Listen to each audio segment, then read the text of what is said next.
Olá, sejam todos bem-vindos à nossa Escola Bíblica Online. É um prazer tê-los aqui novamente. Chegamos à aula de número 5. Antes de iniciar esse estudo, eu sempre digo aqui no começo, para que você usufrua o máximo possível deste vídeo, dessa lição, é importante haver um certo compromisso da sua parte em relação às estratégias de aprendizagem. Qual é a estratégia aqui? Aqui embaixo na descrição do vídeo, se você tiver no celular, você vai ver um mais, clica no mais que vai aparecer para você. Existem três informações que são muito importantes. Primeiro, tem um cronograma da aula, a maneira como eu estou dividindo este conteúdo.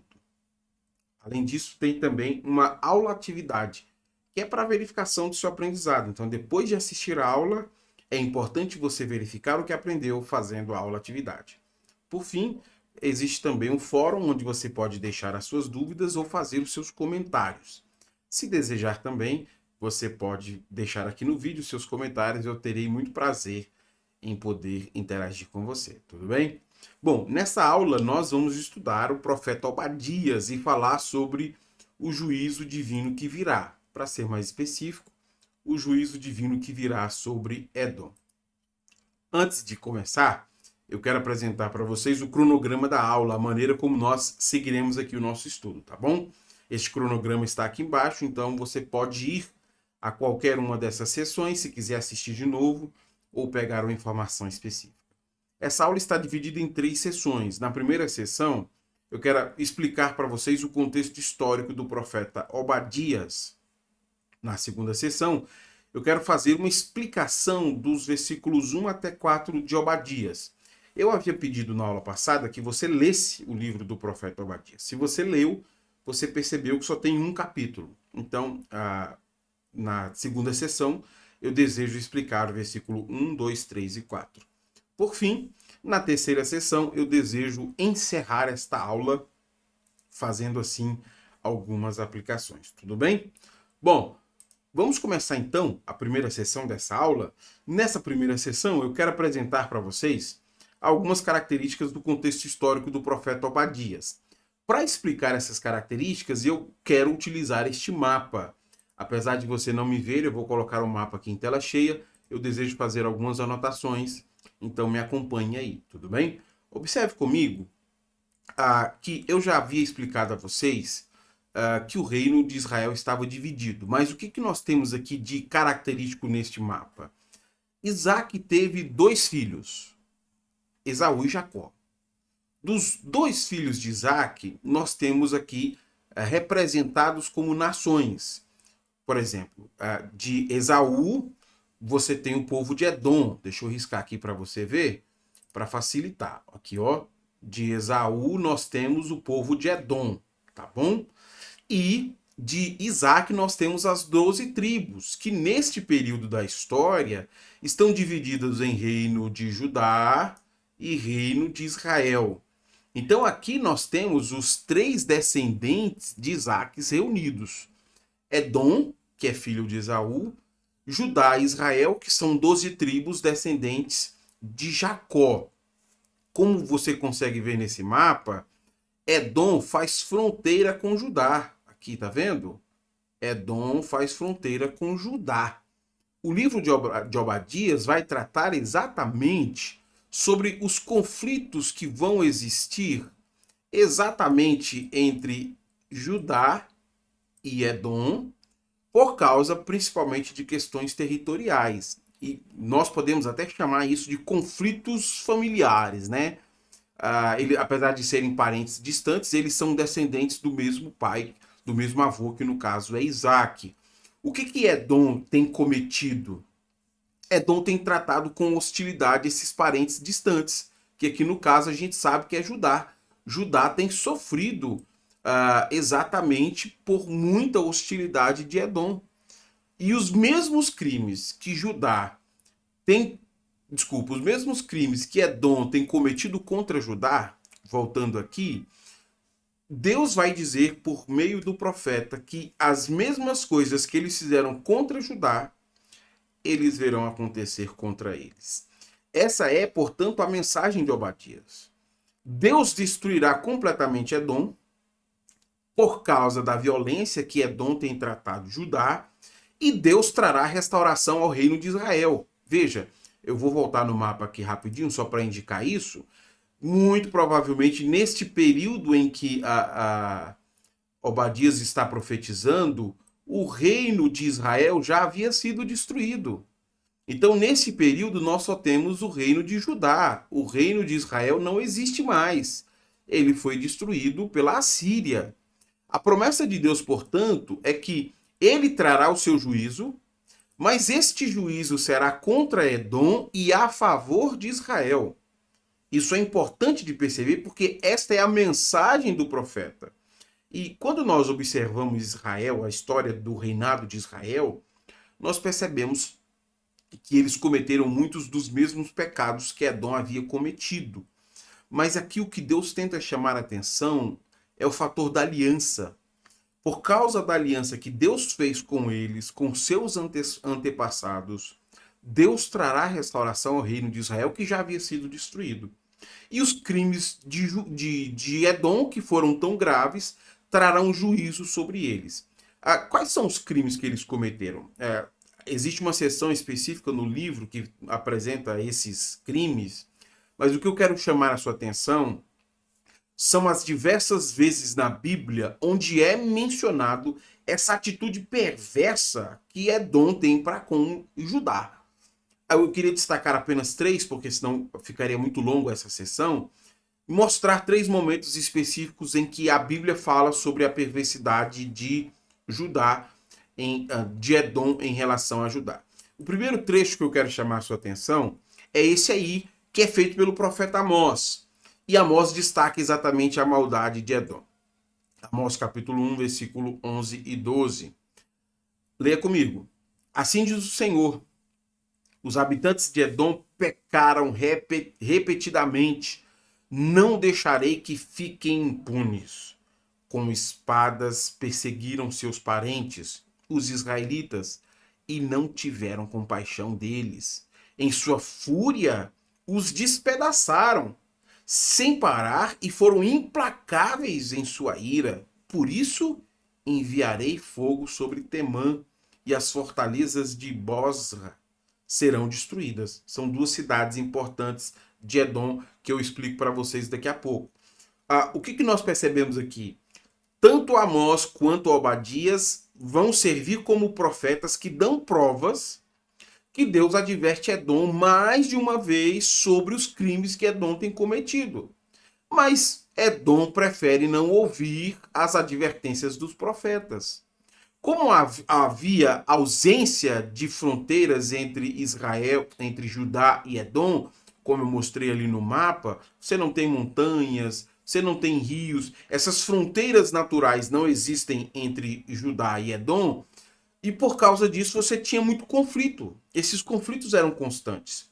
E os crimes de Edom só aumentavam por causa disso. A segunda vez em que será mencionado os crimes de Edom aparece no livro de Crônicas dos Reis de Israel, 2 Crônicas 28, versículo 16 e 17. Veja comigo. Nessa época, o rei Acaz pediu ajuda ao rei da Síria. Os exércitos de Edom tinham invadido Judá outra vez e levado prisioneiros. Então nós percebemos que ao longo da história Edom tem tratado com hostilidade Judá. Apesar de serem parentes distantes, os crimes de Edom não foram específicos a um período, mas durante muitos períodos da história de Israel. E esses crimes não terminaram aqui no reinado de Acaz, que nós acabamos de ler. Os crimes de Edom contra Judá também se estenderam até o período da destruição. E aqui eu quero apresentar para vocês a terceira evidência, que é uma evidência histórica, que mostra como ao longo da história Edom tem usado de perversidade contra Judá.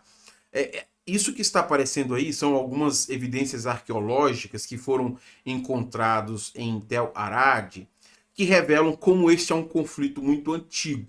Além dos textos bíblicos, você tem essas descobertas arqueológicas. Alguns chamam essa imagem de Fortaleza de Arad, e em 1960 foi encontrado aí mais de 200 fragmentos de cerâmicas com inscrição. Essas da imagem preta são cerâmicas com inscrição. E essas inscrições elas têm detalhes importantes deste conflito.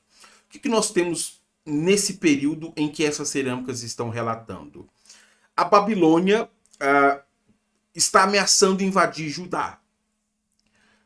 Aquilo que nós chamamos de crise da Babilônia, né? Eles vão vir aqui e vão destruir a gente por volta de 593.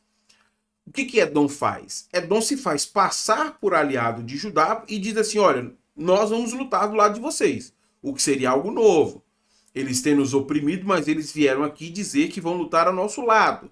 Mas aí eles mudam de ideia. Na verdade, eles preferem se unir à Babilônia como uma oportunidade para destruir Judá e tomar conta daquele território. E é isso que eles fazem. Edom se une com os babilônicos para vir lutar contra Judá. Ou seja, naquela invasão dos babilônicos, os edomitas veem uma grande oportunidade de tomar todo o controle dessa região e por isso eles travam ali uma aliança política com os babilônicos.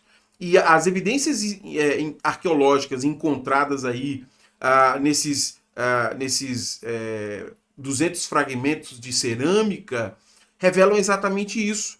Revelam que haviam despachos militares que indicavam como o povo de Edom planejava destruir Judá e fez aliança com os babilônicos.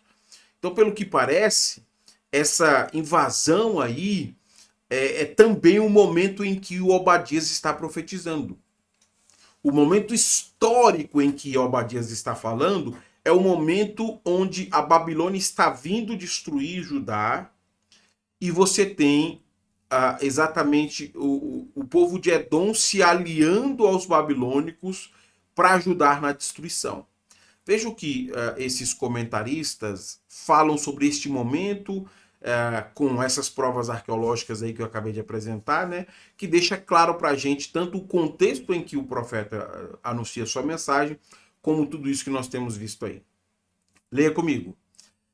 De todos os conflitos entre Edom e Israel, a invasão babilônica parece se encaixar melhor na descrição de Obadias 1, versículo 10 a 14, ou só Obadias, versículo 10 a 14, sendo que só tem um capítulo, né? Particularmente as referências à participação de Edom na pilhagem de Jerusalém. A época do ministério de Obadias provavelmente cai, então, entre a destruição de Jerusalém, em 586, e a derrota de Edom por Nabonido e os babilônicos em 553. Então, há alguns elementos aqui importantes. O primeiro deles é que Obadias seria, então, contemporâneo de Jeremias.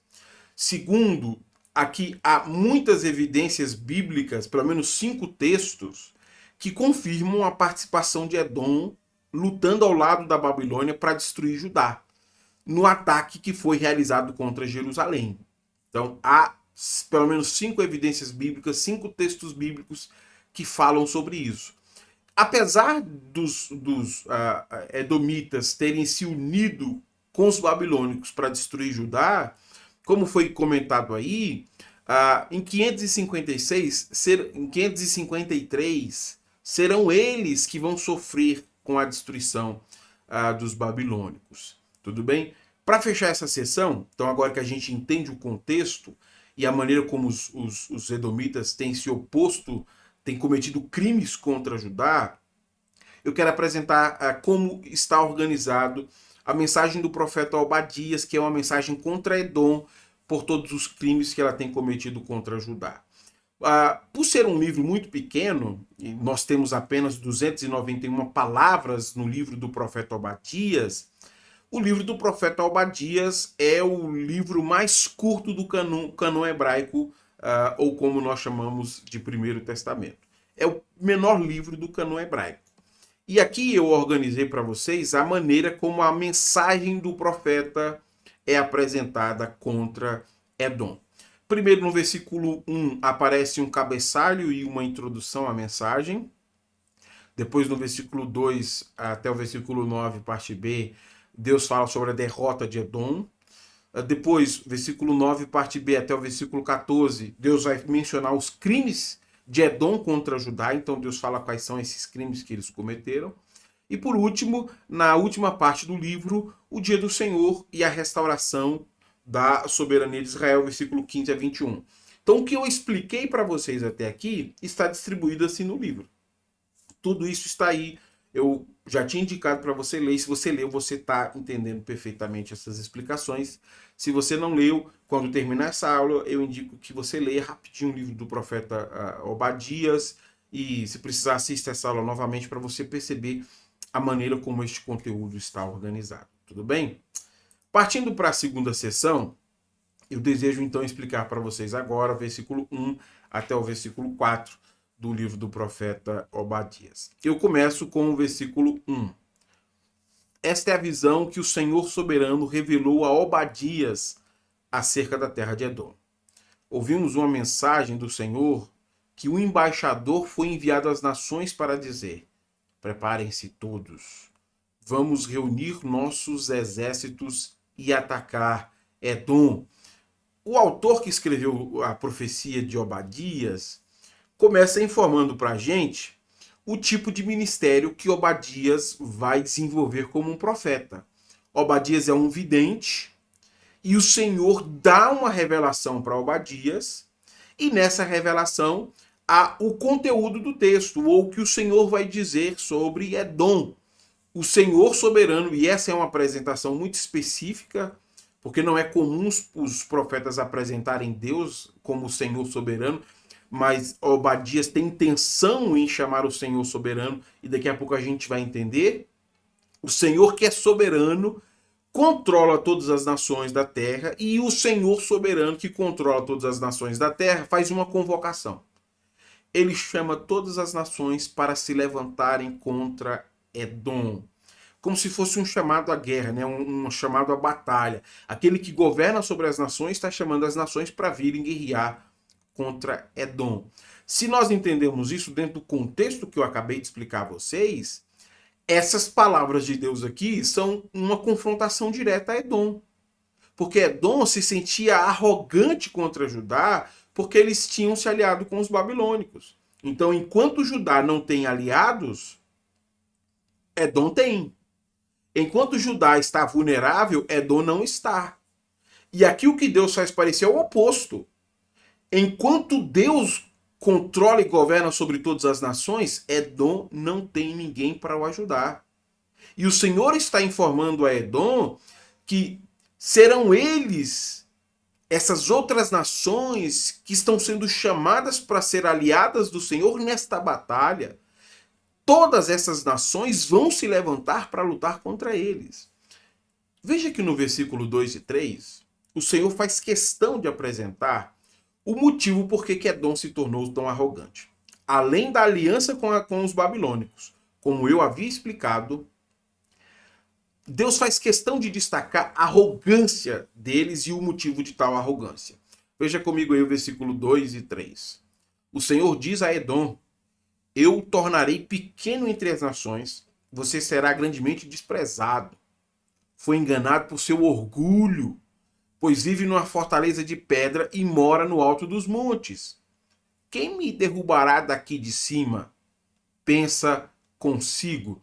Deixa eu explicar isso para vocês dentro do contexto, que vai ficar bem fácil. E aí a gente lê novamente, né? Deus começa dizendo aqui que vai reduzir o tamanho e a influência de Edom de maneira que Edom se torne pequeno. Quando Edom se tornar pequeno, ele será totalmente desprezado pelas outras nações. Mas não só será desprezado, como vai perder a sua honra, e as outras nações virão para tentar dizimar Edom. Mas de onde vem este orgulho? Por que Edom se sente tão orgulhoso e Deus faz questão de chamá-los assim, né? Esse orgulho que os faz sentir-se poderosos. Muito da explicação do orgulho de Edom está dentro de uma compreensão geográfica sobre Edom e as cidades fortes de Edom. Deixa eu tentar mostrar para vocês com algumas imagens e eu acho que vai ficar mais claro isso aqui. Quando nós estamos olhando essas imagens aí, nós estamos vendo a capital de Edom. A capital de Edom é Selá. Você consegue ver ali? Se precisar apertar pause no vídeo, tá bom? Ali está Selá. A palavra Selá significa rocha. Ou seja, a capital de Edom ficava numa rocha, nesta cidade aí. Por que isso é importante? Porque nos tempos antigos, a altura era uma vantagem militar muito importante. Essa vantagem Edom possuía, porque estava localizado num planalto que é chamado de El-Biara. Essa segunda imagem aí, você está vendo essa imagem aí com este grande planalto, plano e alto? É aí que está localizado a capital. Então eles têm vantagens militares muito importantes. Por essa imagem nós conseguimos perceber que a cidade é cercada aí por penhascos, né? Penhascos que são bem íngremes. Acho que a imagem deixa isso muito claro. Mas além de Selá, as principais cidades que faziam parte de Edom eram as cidades de Temã, a cidade de Petra e a cidade de Bosra. Essas três cidades também estão localizadas em regiões rochosas. Regiões que também são quase impenetráveis. Dá para você perceber, se você quiser apertar pause no vídeo e dar uma olhada nessa imagem, você consegue perceber que assim como Selá, a capital de Edom, as principais cidades que ela tinha também têm essas características. Todas elas estão localizadas em altas formações rochosas que são quase impenetráveis. Para um exército entrar numa cidade dessa, ele precisaria passar por desfiladeiros que eram muito estreitos. Isso deixa os exércitos em desvantagem por armadilhas e dificuldades diversas. Então, foi isso que fez com que Edom se sentisse tão confiante.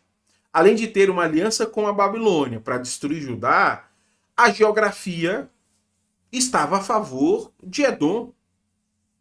É por esse motivo que eles se gabavam.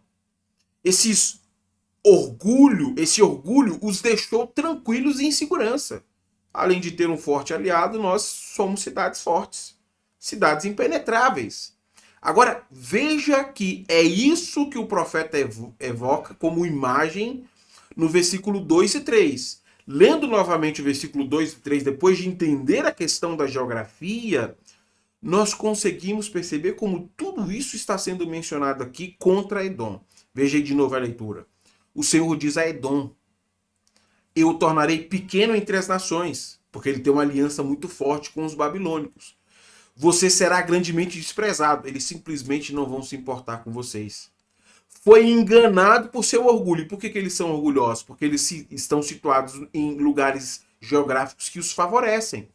Pois vive numa fortaleza de pedra e mora no alto dos montes.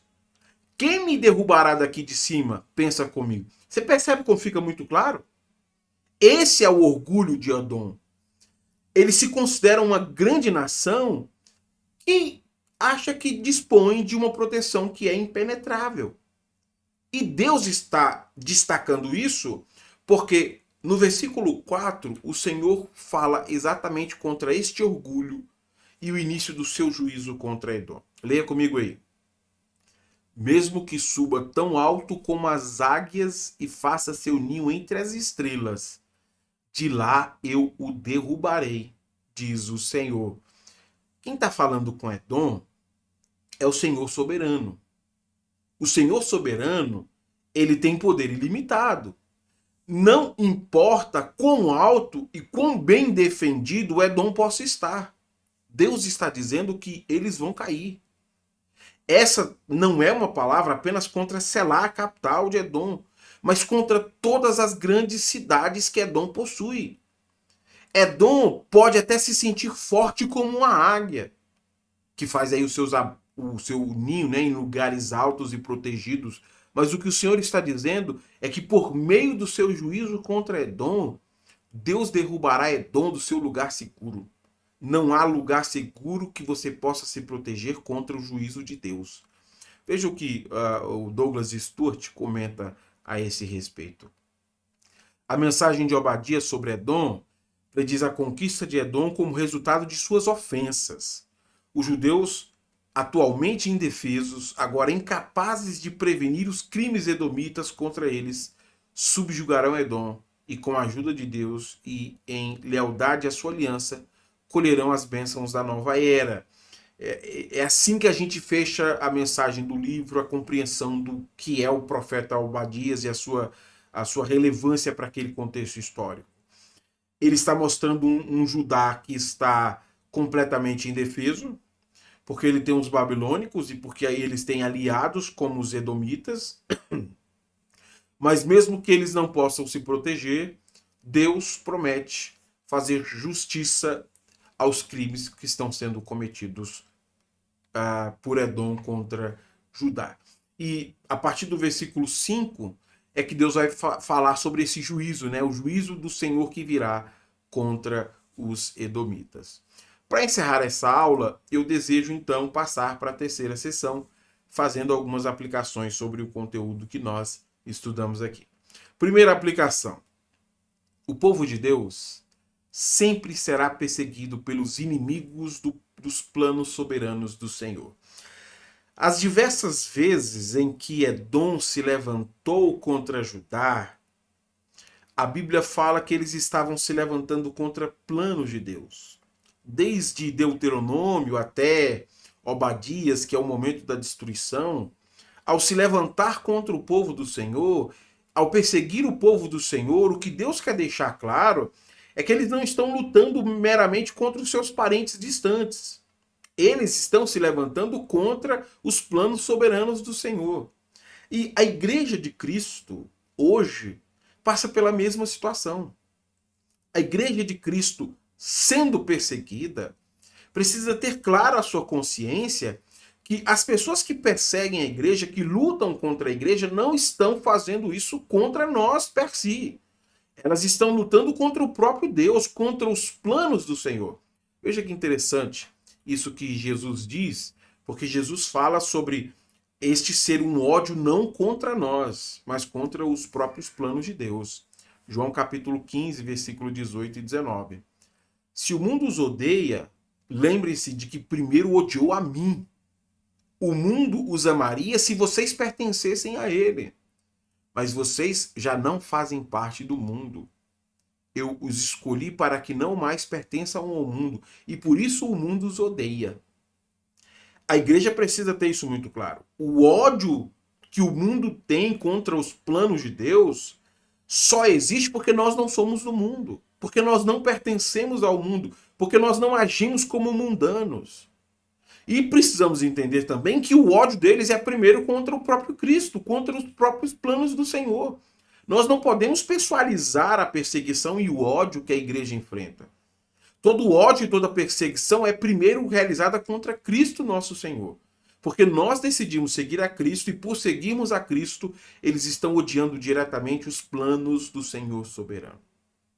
Segunda aplicação que eu faço. O sucesso dos opositores ao povo de Deus é temporário. A nossa vitória final está garantida em Cristo. Edom se reuniu com os babilônicos, veio e destruiu Judá. E parece que é assim. Em muitos casos, os inimigos do povo de Deus parecem que eles têm sucesso naquilo que eles fazem. Eles se opõem contra nós, eles logram êxito nos seus maus intentos, eles perseguem, eles torturam, eles matam o povo de Deus e parece que nós saímos derrotados. Mas nós não saímos.